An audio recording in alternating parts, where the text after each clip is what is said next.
a 1960s Oldsmobile Starfire. Could be wrong about the year.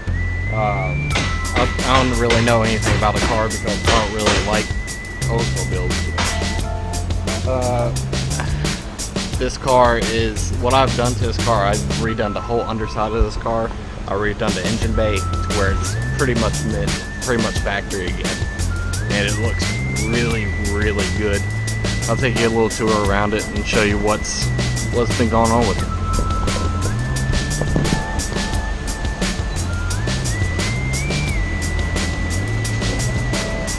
You may or may not be able to see it.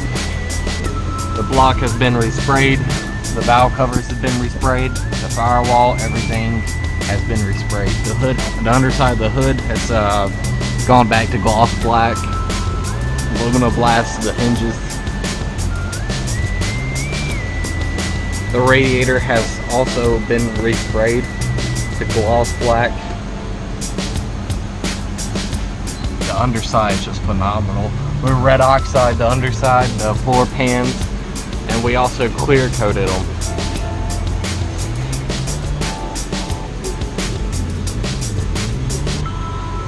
It's absolutely a gorgeous car. This is what we do, and my boss is behind me. If he's watching this in the future, tell him I said hello. Or I'll say hello now. Hello. Anyways, I hope you guys enjoyed, and stay tuned for more. I'll do a quick view of the inside. There's not much to show of the inside. Pink like the rest of the car. Every day, all day and every day.